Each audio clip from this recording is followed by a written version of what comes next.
Happy Tuesday, everyone. I hope that everyone has been enjoying their beginning of their week. It's going to be a fun conversation tonight, a conversation that I know a lot about. I have had my fair share of ruts in this lifetime. And I'm still here, which means I've picked myself up off the floor like a pancake every single time. And I kept going. And so I know a thing or two about how to get out of ruts. I think it's fair to say that they come in varieties, that ruts are scalable. There's anything from day-long ruts where you just kind of feel like you're in a funk to ruts that last for months. And one could argue that ruts that last for a month are something along the lines of depression, or just a more pervasive mental health challenge that you could be facing. So we're going to talk about resilience methods for these ruts. Regardless of sort of the severity of these ruts, these resilience methods can be used because I've been in all kinds of, funks, if that's what we want to call the smaller end of rut, and serious sort of pervasive episodes of depression that have lasted for months. And I have used these methods in either scenario, in every scenario, really. So that's the topic of the discussion tonight, how to climb out of a rut. And I encourage anyone who is watching to, join in the chat and let me know, what you're thinking. If you have any rut methods that you would, recommend, and any insights or questions that you might have. So, let me know. I'm just going to pull up the chat, make sure that it's rolling. There we go. Just in case anyone wants to chime in. Okay, so those who know me, those who don't know me, I'm Janey Brown, and I help people overcome fear and build self-confidence. And I do that by way of helping people manage their mental health. And so what I'm sharing with you tonight is some information from my Fear to Fierce program, which is a 7-week emotional intelligence program. So meaning that the content is based in science. It's just what I described. It helps people manage their mental health and build up self-confidence. And, a lot of the things I talk about online are pulled directly from the content that I put into Fear to Fierce. I put my whole heart into that program. And so I'm constantly pulling references from what I included to share with you guys, outside of the actual program itself. So let's just first define what a rut is. Apart from, it being a funk or depression, what does it feel like, right? It's this very unpleasant place of lack of motivation, sadness, frustration, stuckness. It can leave a person feeling, useless and hopeless and incapable and alone. And we, some people at all costs have to avoid getting into a more pervasive rut or a more prolonged rut. And in order to do that, you need a bunch of tools. If you're already in a prolonged rut, which wouldn't be hard to imagine given the fact that it's still COVID, that's still a situation that's happening, fear not, these methods can help in a more prolonged rut as well. So it applies to everything. The first thing that I want to say about ruts is that they suck because ruts beget ruts.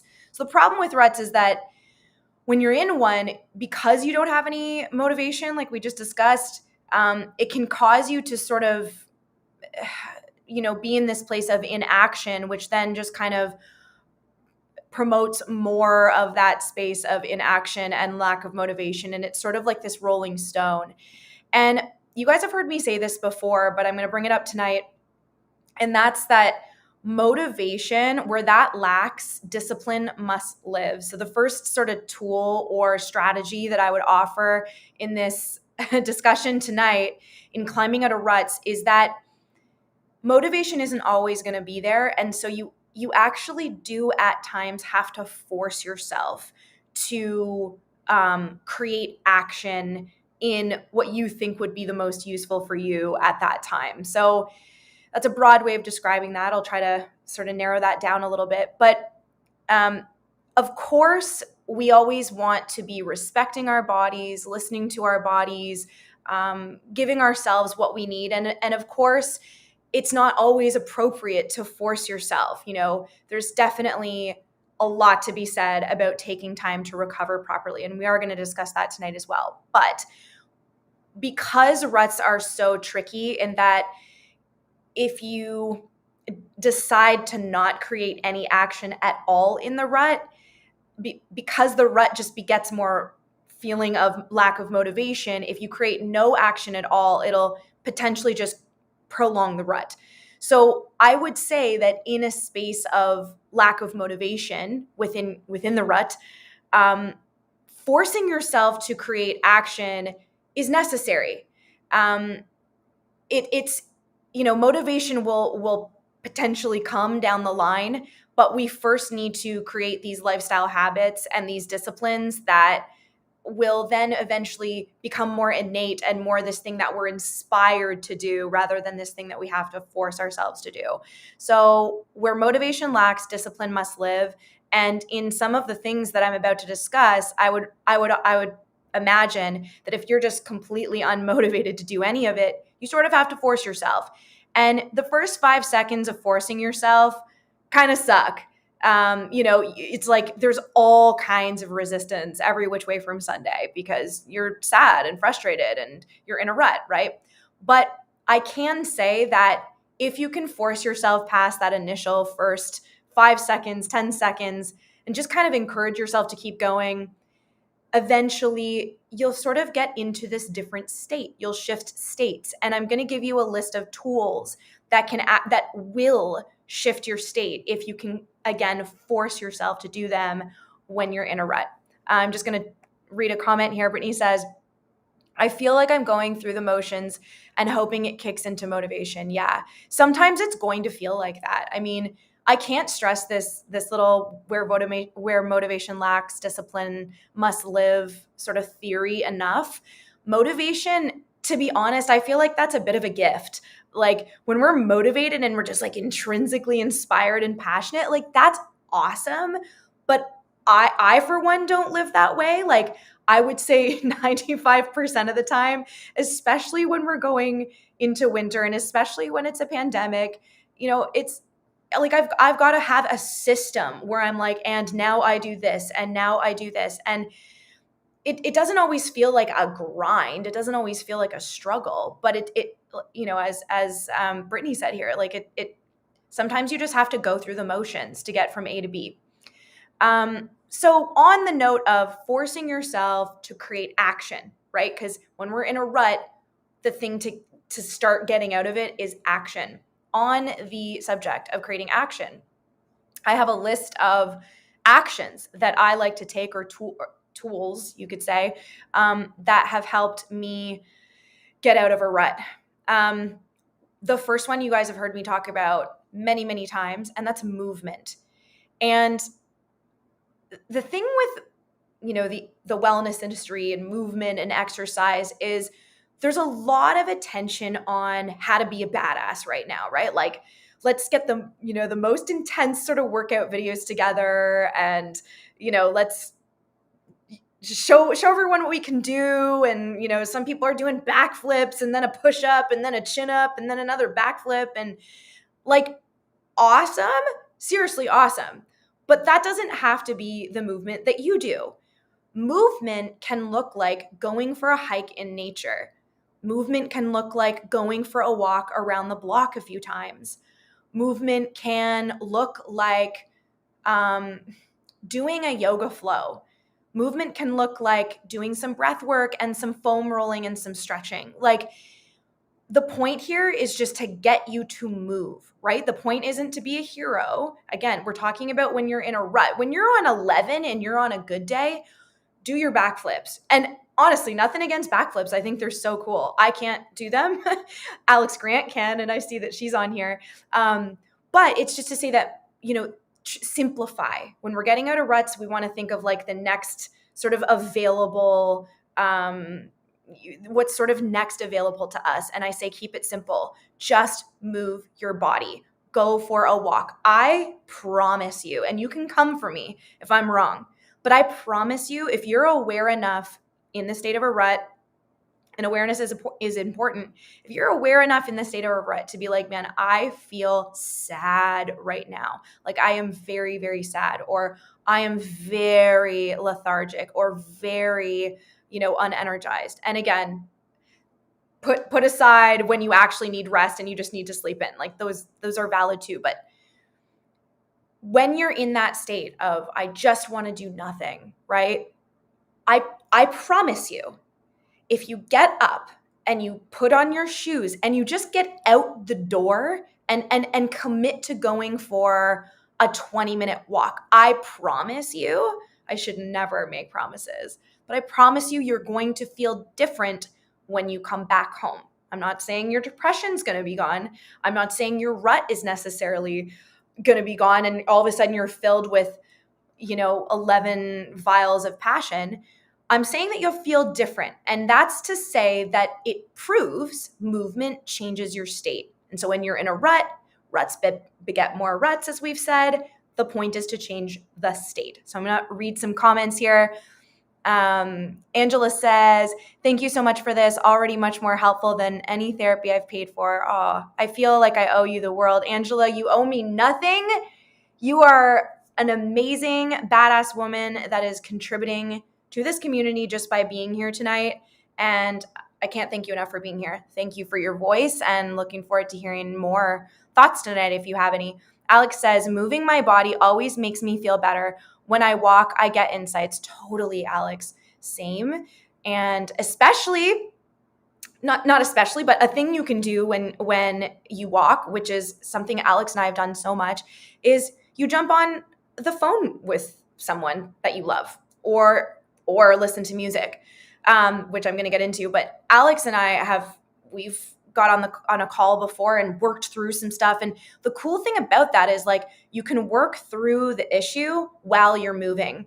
So talking through things is really important. And I am going to really drill down on why community is important. But if you can talk things out while you're moving your body and your brain and your mind are processing that in a different way. So just to say, right then and there, that simple movement suggestion of just going for a walk when you're in a rut, there's so many things that you can do even in that activity that enhance sort of shifting your state out of the rut. Alex laughs and says, backflips on good days only. Simple life rules. Yeah, simple life does rule. And you're amazing at backflips. You're my hero. Brittany says, I'm going to make moving my body a priority this week. Thanks for the reminder of that feeling of rolling around and stretching. Yeah, totally. Totally. And out of the list that I'm going to give you guys tonight, like if you could just add one and see how that goes, you're laughing. Honestly, like this is not about crushing every objective and every goal all the time, every day, all throughout every hour of the day. This is about trying to get out of a rut, right? So it's just doing the best you can. Alex says, the walk and talk is super helpful for me. I love our chats. Same times infinity and beyond, to quote you. So movement, right, can be super simple, going for a walk. The next thing, and you guys have heard me talk about this before too, is using music as a tool. So there's two really big deals that I want to talk about when it comes to music. And that's one, having enough awareness to know that whatever music you're listening to or whatever music is on in the background or whatever really media is that you're exposing yourself to, that you're aware enough to understand how that's affecting your mood. So music can be quite simply used as a tool. Like if you are, again, Alex knows this about me. When I'm in a state where I'm like highly, highly vulnerable, most often when I'm in states of depression, like where I have to, every single thing in my life has to be monitored, right? Like nothing can kind of slip by me when I'm in a state of depression, because my depression can sometimes last a very long time. Like I said, like sometimes 4 or 5 months. So when I'm in that state, like I have to fight like hell to get out of it. And that means every single thing that I'm doing has to be in check, without making it super, super like pressured. But one of the things that I have to really pay attention to is the media that I'm consuming and the music that I'm listening to. And so obviously, if I'm aware of how music and media affects me, I can use music as a tool. I listen to Pete Tosh, for example. That's a reggae artist, and there's something about reggae music, especially like Bob Marley and Peter Tosh, where it doesn't affect my emotions in a way that's going to toss me around. So sure, music can be used as a tool. You guys have, you've heard me talk about that before, and, think about what you need musically and give that to yourself. Do you need something that's super happy? Like literally, like pay attention to how you feel when you listen to Happy by Pharrell versus how you feel when you listen to Hello by Adele. Neither are negative songs. Both are beautiful songs. But just pay attention to how you feel. And so like if you're in a rut, do you want to listen to Hello by Adele or do you want to listen to Happy? Maybe you do want to listen to Hello by Adele. Maybe that's helping move emotion. That's cool too. For me, it just makes me low, and then that keeps me in the rut. So I need to listen to uplifting music. But aside from intentionally choosing what music to listen to, I also pay caution to what media I expose myself to and what music is on in the background. So if I'm in an environment where music is out of my control, I have to always make sure I have headphones, even just to listen to ocean waves so I can drown out whatever's going on. Another sound that can be out of your control, like apart from being in a coffee shop or something like that, another sound that it could be out of your control is construction, right? Another reason to have headphones so that you can control what you're being exposed to. Very quickly on the media front, I have to bring up Instagram, right? We can choose what we want to watch on TV. We can choose what we want to watch on YouTube. Like that is more of an intentional practice because we're sort of actively searching for what it is we're in the mood for. But Instagram is not always an intentional practice, and nothing against Instagram. I use it all the time, and it's a helpful tool as well to share messages like this, and spread awareness about mental health, which is clearly my mission. But it can also be this thing that puts us in a trance. And even when we're not aware that we're being emotionally affected, every single image that our eyes see has to be processed in some way. And so if like low key what's happening in our brain is we're like comparing and, oh, that person just got married, that person just had a baby, that person's on vacation, that person just got a new job, like that's not necessarily useful to you when you're in a rut, right? Because the theme of the day is how to get out of a rut. So pay attention to what you're exposing yourself to, obviously from a music and sound standpoint, but also from a media and what you watch standpoint. Just going to check in with the comments here. Music has always been my soul saver for sure, Angela says. Yes. Having trouble scrolling up here. There we go. Brittany says, I have such a toxic music selection and I really need some uplifting and inspirational beats. And Alex says, I believe Janey has some playlists for that. It's true, I do. I can definitely give you some recommendations for that. One thing that across the board I can say, just as like a general statement, is aside from the melodies and things, minor chords are more dark, major chords are more happy, but lyrics, I think, are actually something that I would pay more caution to than the melody lines. Lyrics are like a modern day mantra. And so the thing with that is that lyrics, when they're attached to melody, will more easily get caught in our mind, right? And so if that's caught in our mind and it's repeating over and over and over again, that's sort of like a chant or a mantra that we're repeating. And we know that our thoughts become our beliefs and our beliefs become our behaviors and our behaviors become our reality, essentially. So the lyrics, I would say, are the thing that you want to pay most caution to. Like, what are they saying? Like, what's happening in these lyrics? And it's not to say like you shouldn't listen to dark lyrics or lyrics that are angry ever. I mean, sometimes we need that to feel like we're understood, right? Like I listen to hardcore metal sometimes when I feel angry, and it's just great, right? But theme of the day is if you're in a rut. And if you're in a rut and you're listening to negative lyrics or lyrics that are very angry, that might not be useful. So pay caution to lyrics for sure, and definitely hit me up and I'll send you some playlists that I find are uplifting. Like give me a goal and I'll send you a playlist that meets that goal, hopefully. Brittany says I'm the same and need to be very selective with what I access and keep it all in check. And she also says, I'm so quick to pick up lyrics. And yeah, 100% agree. I find myself during dining about heartbreak all the time, and I hate it.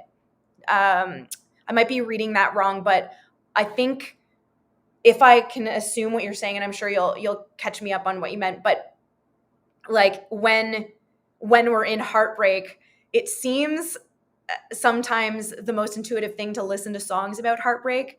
Oh, singing about heartbreak. Yeah. For sure. Yeah, singing and listening to songs about heartbreak when we're in heartbreak can soothe us on one hand, but on other hands, it can make us feel worse. Like it can kind of just keep us in that state, right? So it's not to say don't sing about heartbreak, and it's not to say don't listen to songs about heartbreak. It's just to say shift your state, like take breaks. You know what I mean? Like sing us. Alex actually exposed me to this album recently, which has just rocked my world, and I just can't even go there right now. It's an album called 333 by Amber Mark, and I literally have to listen to it in pieces. Like today was the first day I could listen to it all the way through. And the only reason I could do it is because I was exercising to it. Like I was doing jumping jacks and cardio, and I was like crying as I was exercising, and it was amazing. But it didn't drag me down because I was able to expel the energy through my movement. But seriously, with that album, it's about grief. And there's parts of it that are helpful for me as a musician to tap into other realms, and helpful for me to attach my own grief to and help move my grief. But again, as someone who experiences depression and a lot of mental health challenges, a lot of ups and downs with their mental health, I can't like put myself there for too long. So I have to listen to it in increments unless I'm like, yeah, sweating it out. So it's just something to think about with music. These are things that we just don't think about when it comes to media and music. And it really impacts us. And actually HeartMath Institute's Roland McCready has a quote, and I don't remember it because it's not in front of me and it's a big one. But he basically says, like, it's scientifically proven that sound affects our immune system. It affects our emotions and thus our immune system. Like, we have this evidence. So this isn't woo-woo, this is real. Sound affects our emotions and our immune system. So we got to pay caution to that. Angela says, Linkin Park is my fave to go to listen to when I go, sorry, don't mind me just staggering through reading out loud. I was always that kid in class that was like, oh, I have to read out loud now, eh? It was never a good thing. Anyway, so it's your go-to album when you're in a funk because of all the raw emotion, and it really helps me get through my episodes. Yeah, it just feels so good to get all that emotion out in one song. Yeah, I totally understand that with that type of music. And, Linkin Park is they were, such beautiful writers, and, RIP to the lead. One that you might like, Angela, is Atreyu's new album. I actually don't know if their new album is out, but they had 3 new singles come out in the spring. One's called Hero. Another one's called, I can't remember now, but check out Warrior. Warrior is Atreyu's new song. Check that one out. If you like Linkin Park when you're in a funk, check out Warrior by Atreyu. It's just so powerful. Alex says, oof, Amber Mark speaks to our souls. Yeah, dude, you crushed me with that album. Like, it's, yeah. Beautiful Chorus is also a go-to of mine if I'm craving a gentle and nurturing vibe. Alex, you also exposed me to a beautiful chorus. And actually that inspired me to put out my own 2 chants, Hero Inside and the most recent one, Love, Love, Love. That beautiful chorus album got me through like the first half of the pandemic. Like I would just throw it on, and the lyrics that they were saying, I'm connected, rooted deeply to myself, and I have everything I need, and help me be brave. Like this is their lyrics. And it's like, I was listening, I just was like, I'm going to listen to this just 24/7, just protect myself mentally. So that's a powerful group, Alex. So thanks for sharing that. And yeah, definitely guys, like this is what I'm talking about, like, being specific with lyrics and intentionally choosing something that's going to uplift you. Bang on example right there. Same with Janey Brown. Love, love, love. Thanks, girl. Okay. So we just got, it was so funny. I came on here tonight. I was like, okay, I'm going to talk about movement, music, and mindset really quick so I can get onto these, some of the other ones, because I'm always talking about them. But there's just so much to talk about when it comes to those 3 tools. But I will move on to mindset now. And I'll just kind of briefly say, mindset can be like mindset tools to get out of a rut. Art can be a variety of different things. I mean, you can meditate, you can journal, you can practice mindfulness. Like there's so many different types of mindset tools. One that's helpful for me to get out of a rut is practicing gratitude. This is not a new concept. I want to disclaim it though and say that gratitude is not meant to be this thing that spiritually bypasses your experience. Gratitude does not take away your depression. Gratitude does not heal your childhood wounds, right? What gratitude is meant for is to redirect our thinking patterns and our neurological tendencies onto an optimistic, solutions-driven sort of method of thinking. So a negative way of thinking, right, would be like, everything sucks. This isn't going to work out. I'm angry. Whatever. And that sort of dialogue in your head could be happening unconsciously or consciously. And as that's happening, it again kind of begets more of that same thinking pattern. So in the same way that ruts beget more ruts, negative thinking begets more negative thinking. Sort of what you focus on grows, or energy flows where attention goes, that kind of idea. So with gratitude, when you pay caution to or bring your attention to the things in your life that you feel grateful for, like you genuinely feel good about, it shifts your tendency from thinking about the negative things that you hate and then all the things that are going wrong, and it promotes the attention towards, well, here are things that did go right because I have this, and this. Here are things that I feel glad about. And it's not to say that automatically you'll just be like, okay, I'm like, got the solutions to my life and here's a clear path out of my rut. It's just to say that that type of thinking will then beget more of that type of thinking. Like gratitude begets gratitude. Appreciation begets appreciation. Abundance begets abundance.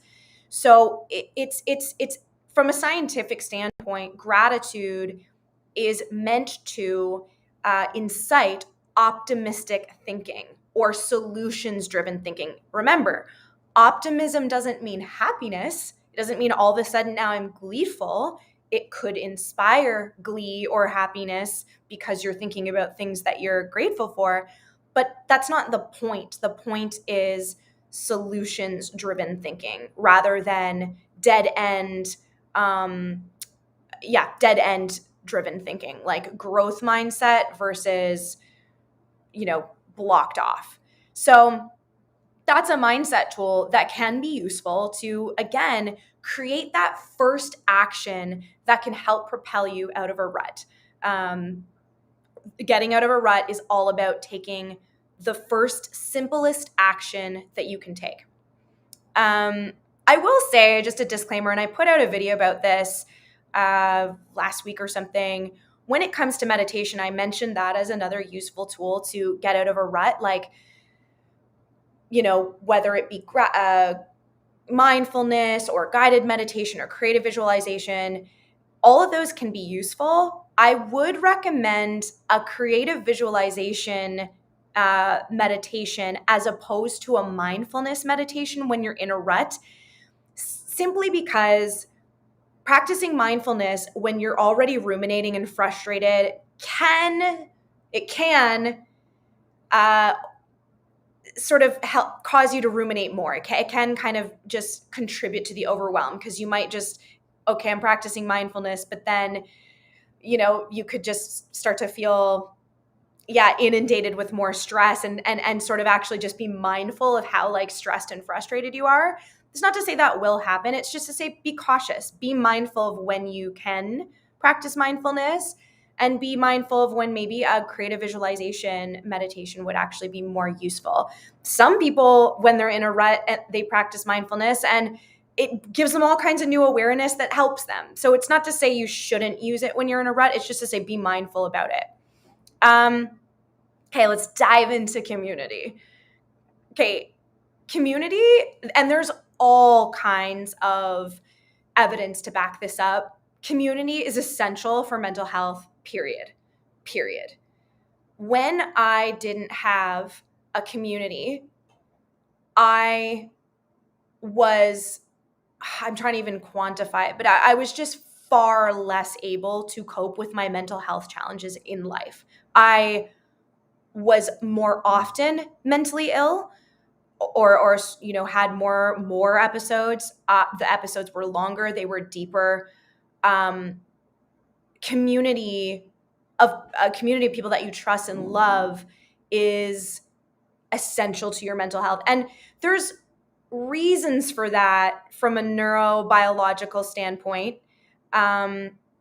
And we can talk about that another time, because I really want to give you guys a lot of tools rather than like give you a lecture on like evolutionary biology or whatever. But the community of people that you surround yourself with matters a lot. And there's a lot to be said about taking inventory on who you surround yourself with and putting up some serious boundaries when you realize that these people are contributing to your mental health challenges, or at least they're really not making it easier for you. Not to say that it's on your community, for you to be mentally well, but it is to say that the people you surround yourself, just like the media you watch and the music you listen to, it can affect your state. It can affect your mood greatly. Our relationships affect our mood, and can affect our mental health. So pay caution to your community and set yourself up with people that you trust, who support you, who are not trying to hold you back, or who aren't passive aggressive. And there's a lot I can say about. I feel like I could do actually an entire live on community, and I probably will. But I just wanted to drop that here first, just as a short little tidbit on community tonight, just to in case you didn't know, make sure you know your community matters a heck of a lot. They're your extended family. I'm going to read what Alex said here. A guided visualization when in a rut. Such good advice. I do find when my mind is not in a great place, it is helpful for me when I'm guided. Yeah, I agree. Same, wholeheartedly. And it's funny because Alex and I both coach mindfulness. We both are huge advocates of mindfulness, but we're both saying it's really actually important to kind of be mindful at all times of what you need, and that includes being mindful of when you need to be mindful or practice mindfulness. Let's say you can mindfully practice creative visualization, but that's different than diving into a mindfulness practice where you're just sitting with you and your thoughts. Alex says, love a strong boundary to protect the heart and mind. And Alex Grant is exceptional at setting boundaries. She hosts workshops on it. She has been a huge influence for me on helping me along in setting boundaries. And we share boundary stories, and it is just the best. It's honestly, sharing boundary stories with Alex is like sharing an achievement. Like, oh, like, look what I did today. It's like, look at the boundary I set today. It's almost as good as saying, like, look at whatever. I don't even know, all the achievements that one could achieve in life. Brittany says, when I began taking inventory and setting boundaries, I became an island.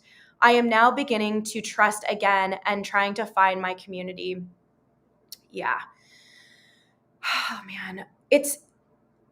I don't want to, at the risk of making it sound like doomsday, finding a community can be challenging. It was very challenging for me. I hear people, sometimes say like it's building a community is easy. And I just disagree. I mean, I think that everybody has their own experience, but like I lived in Toronto for like 12 years before having any type of community at all. Like it was like 2017, I started to be like, oh, whoa, community. This is a thing. Like I need to like let people in. And not saying this is why you're not in a community or you don't feel like you're in a community right now.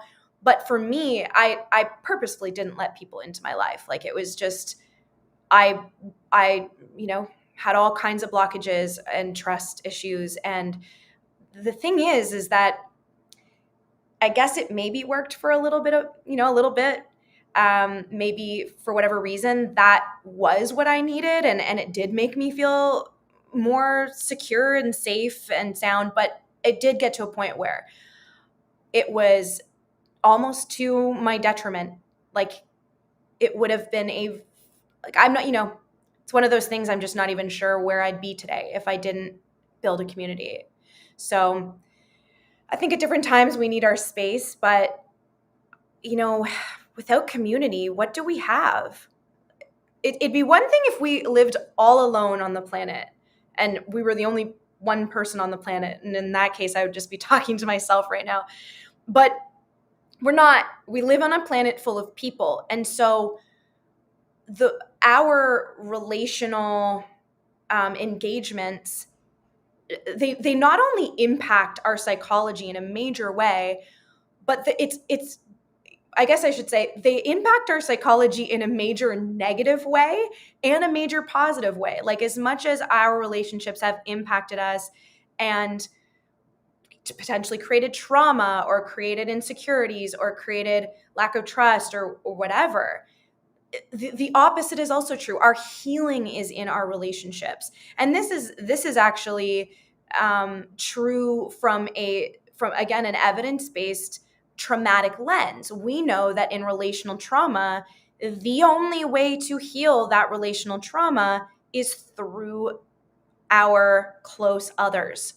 So even on a non-traumatic level, just a wounding level or a trust issue level, we need community and close others and loved ones to heal. We can't do it on our own. The only way we can do it is to actually test it out and engage. We can practice the theory on our own, kind of home alone. But the only way we can actually test it out and put it into practice is with actual people. So community it's so essential. And it shows you that you're not alone in the world, ruts are hard enough as they are, but to know that there's people that love you, regardless of whether you are shiny and new and crushing it or in tears, like I was with Alex the other night, like community shows you you're not alone. And it shows you that you're worthy and lovable with nothing. And ultimately you have to find that for yourself. You have to be able to love yourself with nothing. It can't come from your community only, but your community mirrors that to you. A good friend or really close family members mirror to you that you are worthy and lovable at your lowest. And that's so important. That's so important for self-worth. So let me read some of these comments here. Brittany says, let me just, sorry, I'm scrolling up here. I'm still getting the hang of this. I actually have to move my screen over 1 second, guys, so I can read everybody's comments. So Brittany says, I think it is the desire to have a strong, stable community that makes it so challenging. So I'm going to read on, and then I'll come back to that if others haven't already addressed it. Brittany says, I think I could have a ton of superficial communities or what suits me at the time. Yes. But yes, this time I want smaller, deeper community. Yeah, exactly. That's such a great point, right? Like people can say it's easy to build community. Sure. If the people are kind of anyone, and that's cool too, but close others is a different story for sure. Alex replies to that by saying, Brittany, when I was starting over after a really tough breakup, I lost a lot of people at first too and felt like a bit of an island. Very few people were in my circle, and as I continued to heal, really beautiful people started to come in. You're not alone. Alex, same, Alex.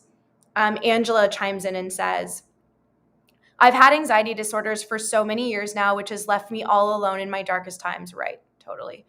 It's nearly impossible to let people in, and the people I do let in end up being the very wrong people for me. So challenging.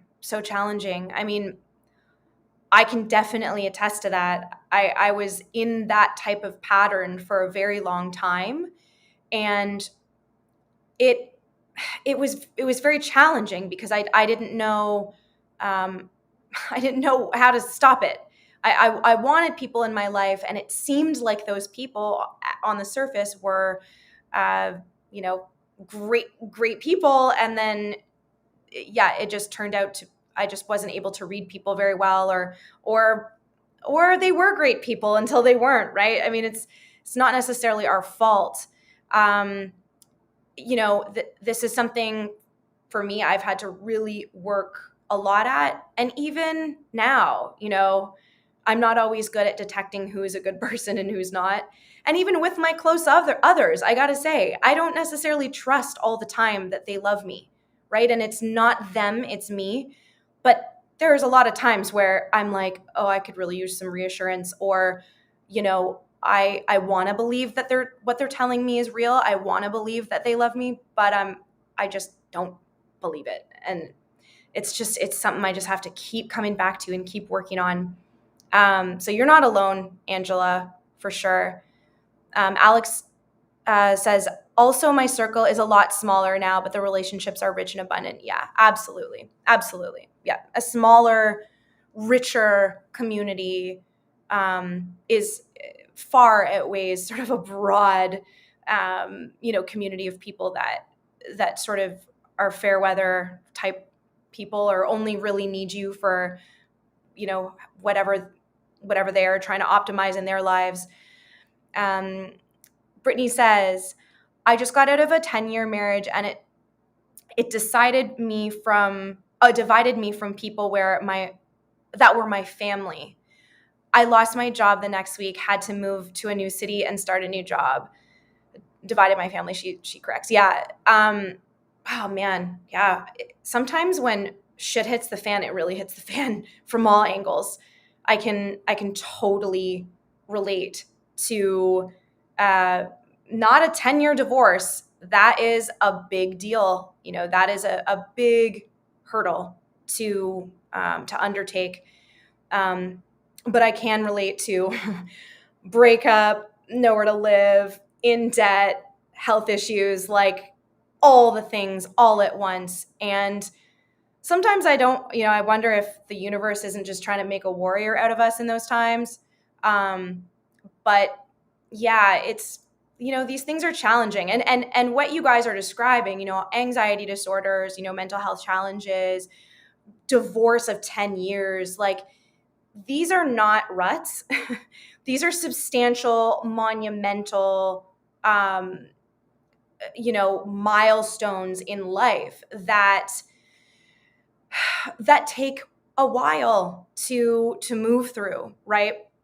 It takes a lot of failure and trial and error and courage and resilience and, as you said earlier, Brittany, going through the motions just to move forward.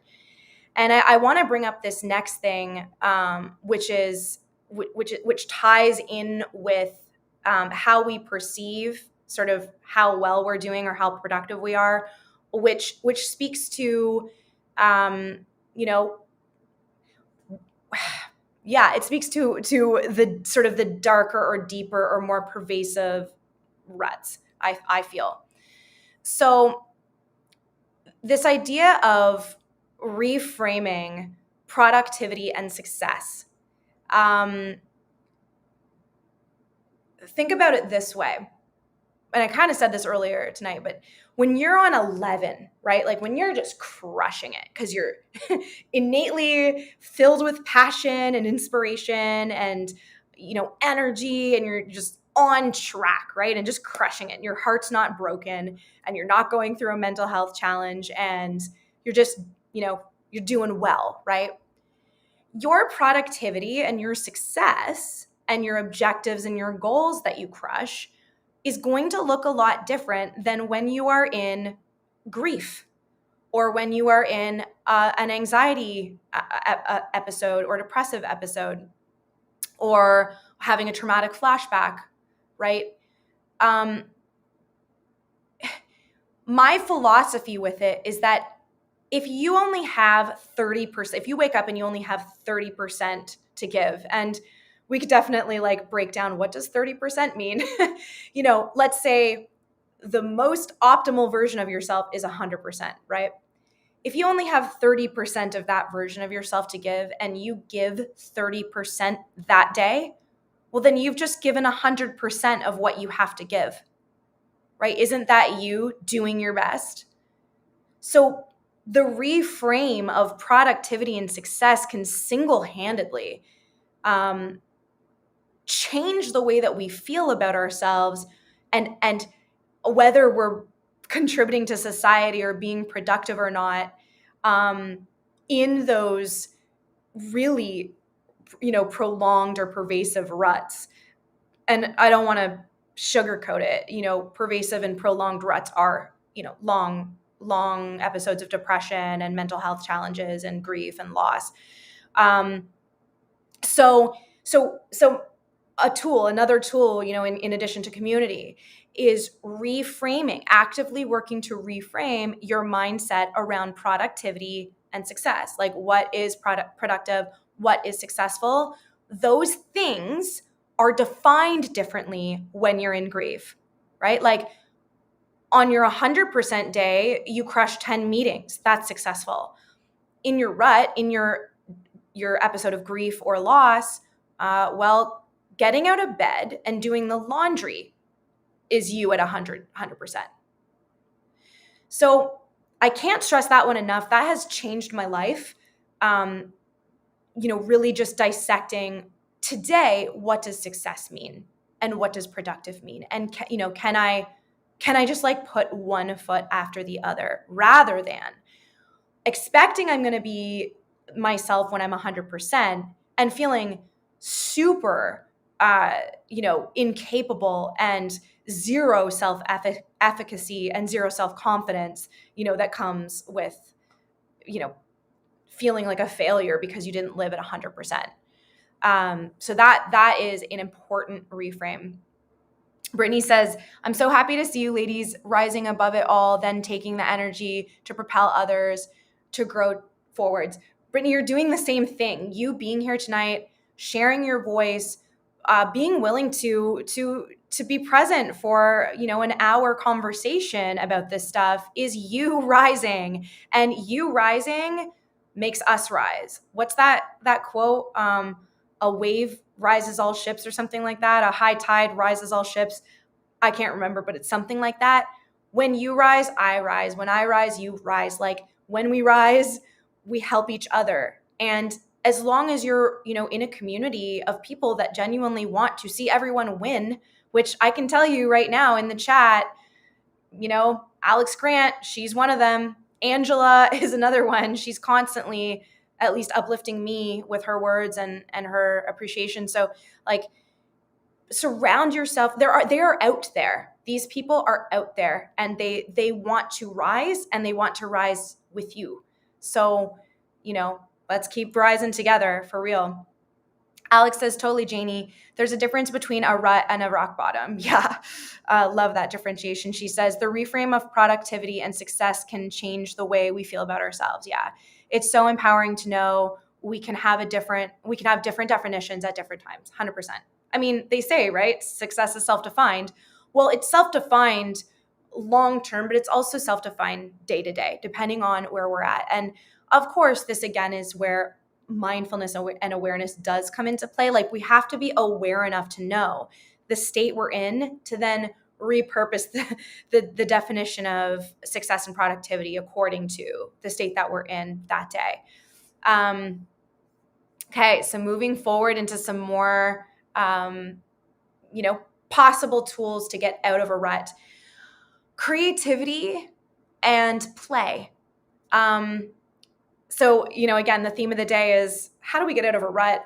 Always seeking that next available, simplest action. Creativity, especially if you are a creative person. And, I should probably note that actually we all are creative people. Whether we choose to express that creativity through an artistic form or not is up for debate. But we are all creative, and we actually do need to fulfill and utilize our creativity on a regular basis.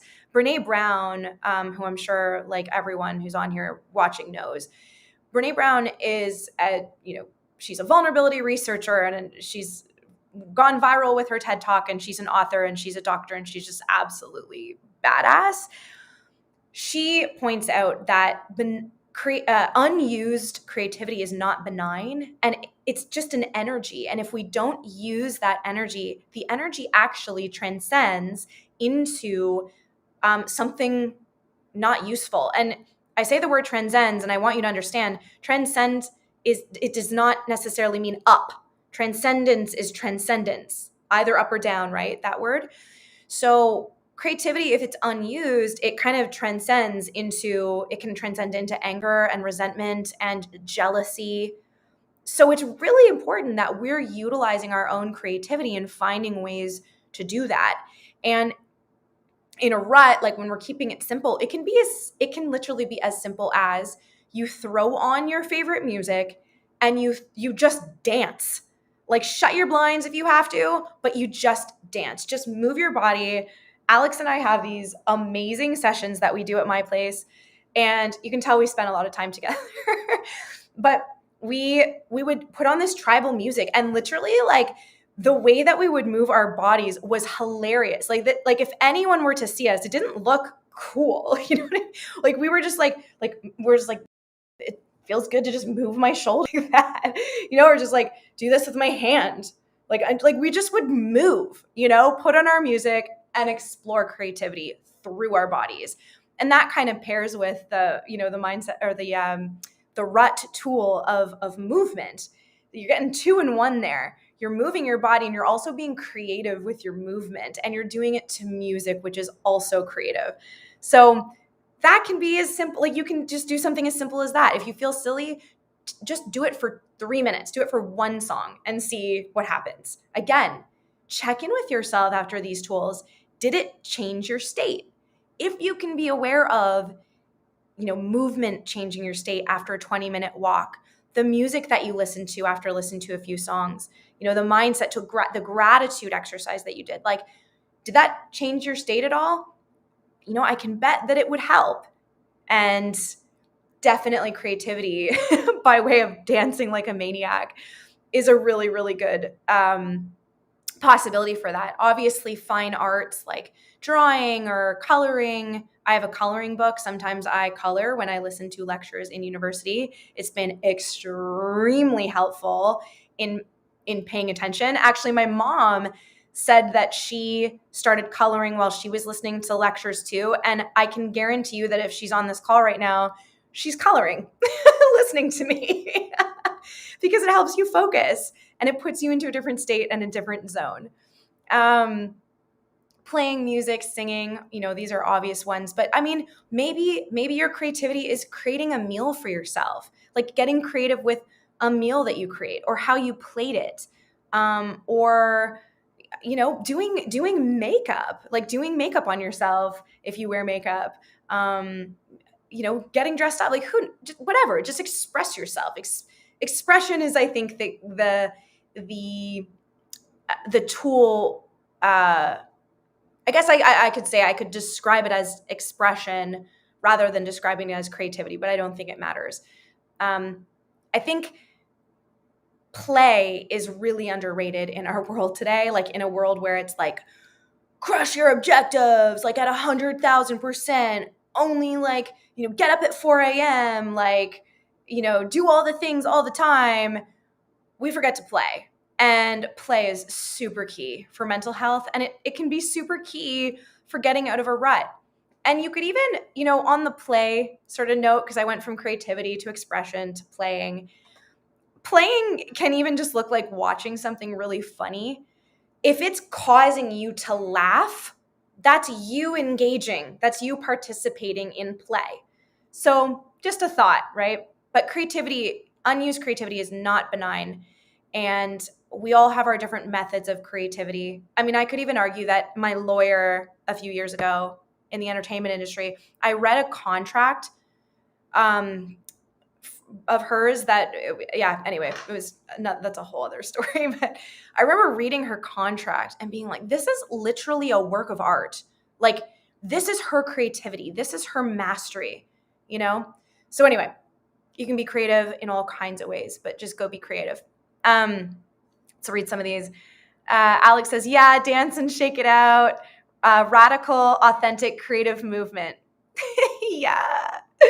Those are probably the most fun times I've had in a long time. Like dancing like that, just it's playful. It's, it's healing. Like it moves emotion out of you. You're listening to these really like deep house, deep bass, deep tribal tracks. Like I'm doing it with you, which makes it so funny too, because there's a witness. It's like we've shown up and we're like, this is the no shame zone. And then like every now and then I'll look over at you and you're just like, your movement is just like, it's just objectively so hilarious. And then you'll laugh at me and it's just so awesome. Like, it's just like, it's because we know how good it feels and how like much what it looks like just doesn't matter. Like the point is just to like move, right? It sets you free. Those sessions have like unlocked me. I'm not even gonna lie. Diane Brown says, I am listening and I just colored a whole beautiful mandala for you. Good vibes. That's awesome. Okay, let's get into some final tips, because I really want to leave you guys with some more goodies that you can apply to get out of a rut. Nourishment is really key. I'm not going to lie, before we got on this live, I ran out of time because I didn't exercise today. And then I was like, I have to exercise. I just need this. So I exercised like my end exercise ended like a half an hour before this live, and I didn't have time to eat. I had a bite of a brownie, some popcorn, and some water and collagen. Just pitiful. Here's the thing. Some people are really good at remembering to eat on time and on schedule, and some people just are more snacky than others. I am not one of those people. I forget to eat a lot, and I find that, especially when I'm anxious, I don't, eating just kind of goes out the window. But I find that actually that contributes to a problematic mental state. Like, it's not only, does it not nourish you, and throw your hormones off and all kinds of problematic things, but if you're already in this low state, this rut, and you're not motivated to eat, and then you don't eat, it's just going to put you more in a rut, which is going to, create this lack of motivation to eat, which is then going to create more of a rut. So once again, a rut begets more ruts.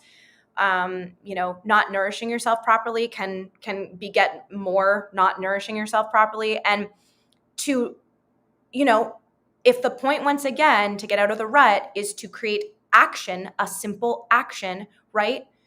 Go grab an apple. If that's all you can pull yourself together to do in terms of nourishing yourself, and trust me, like I said, I get it. Just do that then. Just go grab a piece of fruit. Go grab a carrot. Go grab some nuts. I probably reach for popcorn and chips a lot more than I do all those things that I just listed. But when I grab for the healthier stuff, it definitely makes me feel better. And when I don't eat at all, it makes me feel worst of all. So remember to eat, and of course, try to eat healthy. It's only going to contribute to you feeling better. Drink water, and nourishment also sometimes can mean medication. So again, if you're in these like pervasive episodes of depression and anxiety, and you need help, you need extra help, then take your medicine. Medicine is the difference between life and death sometimes for people, especially with severe mental illnesses. I mean, this isn't something to be ashamed of, something to, try and like muscle your way through without. Take your medication. If, as long as it's approved by your doctor and helping you, like definitely take your medication. Apart from depression and anxiety and for sure disorders like bipolar disorder, that's very important to be taking medication in that standpoint. But like insomnia is another one. This is actually something that, many people experience. And the brutal thing about sleep disorders, I feel like this is a theme tonight, where attention goes, energy flows. Sleep disorders suck because insomnia can actually beget more insomnia. So when I go through an episode of insomnia, I start to stress about the fact that I'm not sleeping, and that just keeps me awake longer. Or just the lack of sleep will keep me in a rut, and then the rut can sometimes keep me up at night more because I'm stressing or anxious or, fretting about, ruminating, whatever it is. So that's another great example of when it could be useful to take medication. The only thing worse than being stressed out or being inundated with anxiety or depression or struggling with mental illness or struggling with a loss or grief, the only thing worse than that is not sleeping on top of it, right? So for sure, like taking medication for insomnia can be extremely useful in getting you back on track. I've certainly done that. And I also take different supplements every night to help me sleep, like, whatever it takes. So that's just something to think about in terms of nourishment. And then that just brought me into the next piece, which is make sure you're getting proper recovery and rest. And that sleep is important, trying to get those hours in, but also how you put yourself to bed and how you wake up are really important. And I'm going to read some comments here. Brittany says, I've learned a lot tonight. Thank you to everyone who is vulnerable enough to share and strong enough to support one another. Thank you, Brittany. You're amazing. Just such an awesome conversation tonight. Just super, super solid. Angela says, I'm so guilty of being in the middle of a night eater. I eat very late at night too, because usually I'm like, oh, I didn't eat much today. I better have like the biggest feast of all time. Angela says, I'm not talking about a snack either. I'll full on cook a meal. Yeah, same. It's horrible and so unhealthy, but I don't eat during the day. So this is exactly the same with me. So this is what happens. I am working hard on forcing myself to eat proper times of the day. Yeah, I'm really working hard on that too, for sure. Also, I forgot to take my meds a lot, or I forget to take my meds a lot. You'd think by now I'd have it down pat. I even have an alarm set. Sorry, this is me. This is how I read out loud. Apologies. I even have an alarm set, but sometimes too busy to take meds when the alarm goes off.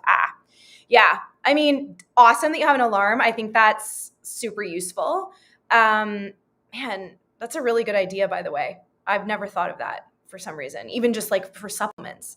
Yeah. I mean, that's the tricky thing with meds that are take them as you need. That's the medication that I use. I have the mental health challenges that I deal with are not ever predictable. There's no pattern to them. It's up and down a lot, and I need something that I can take and then come off of on a regular basis. So I think when you have conditions like that, it can be tricky to remember what you need when you need it. But and I don't know if that's your case or not, but that can potentially be why it's struggle to remember, because there's no pattern. But if it is a condition where you need it all the time because of the nature of the condition, by the way, a condition where you need meds as needed rather than meds all the time, there's no better or worse. It's just different, right? But if you have a condition where you need meds constantly, definitely an alarm is going to be useful for that. So I applaud you for thinking of that. It's good for you. Okay, here's a big one. There's 2 left, and I'm going to make them really quick because you guys have stuck it through this whole time, and it's just been so awesome. But one thing that can help us getting out of a rut is celebrating the small wins. And I'm just going to keep this short and sweet. It's real easy for the narrative in our brain to be like, I suck, I've done nothing with my life, I'm a loser, right? When we're in a rut. You can do an activity that causes you to do an inventory on the things that you've been successful at. We talked last week about reframing the mindset. And one of the ways to reframe your mindset, it's not just, I'm going to decide to think differently, right? We talked about how there's method to that. But one of the things that you can do is you can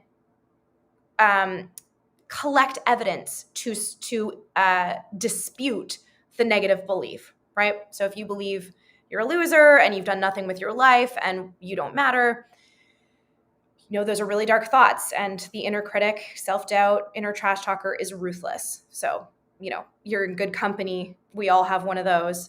But one way you can combat it is to go through, maybe it looks like you revisiting some old Facebook posts where you posted about some achievements, or I don't know where that would live for you guys. Maybe it's in an email, maybe look at invoices, at the risk of feeling even worse because you're like, oh, look what I used to be able to do and look where I am now.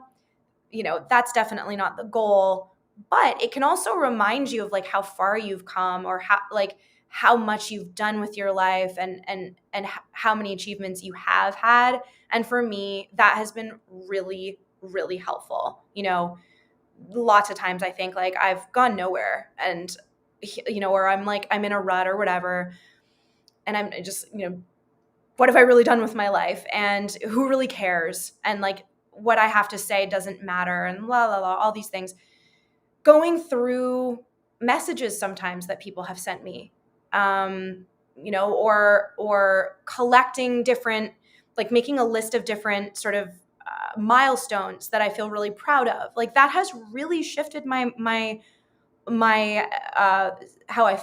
how I've felt about myself, but also my self-efficacy to keep going, right? The belief that I can continue, succeeding and achieving, and I just have to keep going.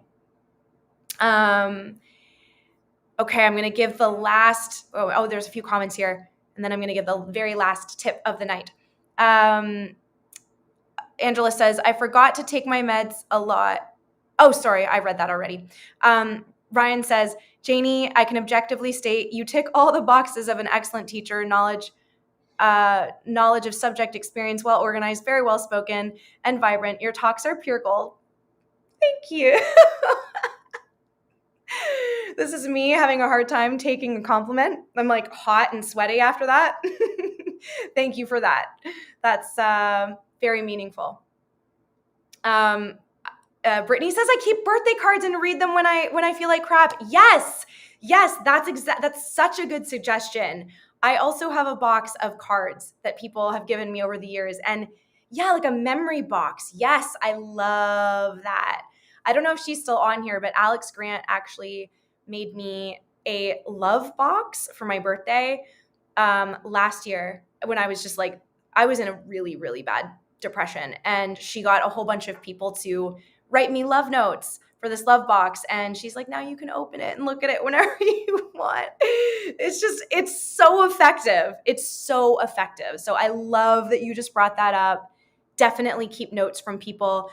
Like, honestly, even if, this could be a new way because it's the digital world, right?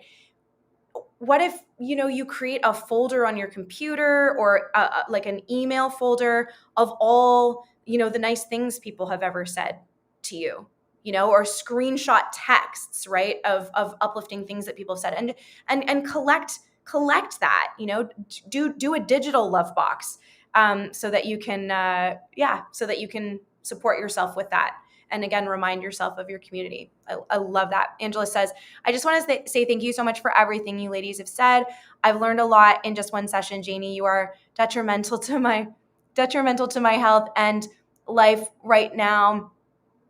And I'm so glad the Facebook gods brought us together. I really needed this in my life right now. I need it in my life right now too, friend. We're here with each other. We're all in this together. And I'm just so glad that I can be a support and a resource to you guys. Like, that's why I'm here. So thank you for that. The last thing I'm going to leave you with for the tips, let's say, of climbing out of a rut, as I called it, is self-forgiveness. We obviously are so hard on ourselves. We probably have life figured out a lot more than we think we do. We're just too busy self-deprecating and comparing and self-loathing and, being totally inundated with our fear to see it. Self-forgiveness, it's like the medicine that we need at the end of the day.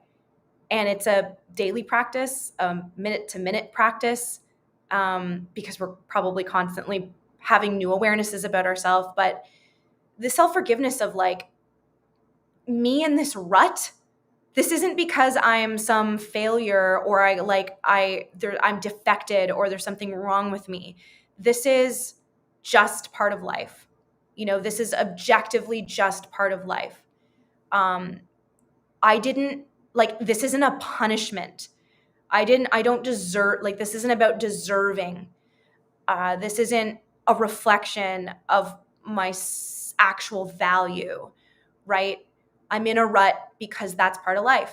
And because, I lost someone or it's been COVID for 2 years or whatever. Like we all know the reasons that we get into ruts or mental health challenges, pervasive or not, prolonged or not. But it does zero to blame yourself, and it only helps you when you decide to forgive yourself. You could even argue there's nothing to forgive, but we come down on ourselves so hard that it's us that we need to forgive that person that's constantly overriding our needs, breaking our own hearts, like telling us that we're worthless. Yeah, we need to forgive ourselves. And I think that practice of, you can access self-forgiveness through self-acceptance, the acceptance of yourself here and now. It's not a surrender it's surrender, but it's not a submission. It's not, oh, I'm here and so, oh, well, and this is where I'll be forever. You're not submitting to the rut. You're saying, I accept that I'm in a rut and I love myself here too. And let's work to get out of the rut. But I love myself here too. Without self-forgiveness, I have stayed in depression a lot longer than I maybe would have had I come to the self-forgiveness practice faster. Again, it doesn't poof magically disappear depression. It doesn't poof magically disappear your condition if you have a mental health condition, but it does help you move forward, and it does help you. It is a simple action that can be taken, not necessarily easy, but a simple action that can be taken to move out of the rut. So all the things, these are just suggestions, not answers to your life. What you need one day will look different than what you need another day, and what you need will look different than what your buddy needs. take all of this with a grain of salt and try it out. And I got to tell you, these are all the things I do, and they've worked for me. So I hope they work for you. But just remember, keep it simple. What's the next best thing I can do for myself to move out of the rut? I'm going to read the final comments, and then we can all go eat snacks.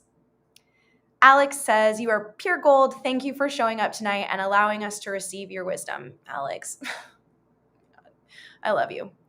Thank you for being in my life and for contributing to this community, because I'm pretty sure everyone was super stoked that you were in that chat box tonight too. You had some real great things to say.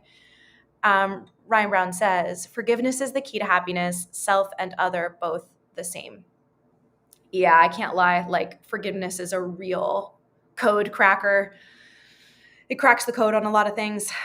You guys, thank you so much for joining tonight. If you want to go deeper and do some one-on-one coaching that is available to you, DM me or email me. I'm gonna in both the Facebook and the YouTube link, I will or caption rather, I'll place the link where you can check out the Fear to Fierce program if you want to do it yourself. But yes, reach out to me personally if you would like to explore what it could look like to do some one-on-one coaching together. Or if you just want some resources and I have them, I would be glad to send them to you. So thank you so much for joining. I can't wait to do more of these. And I love you guys with my whole heart. Thank you, thank you, thank you.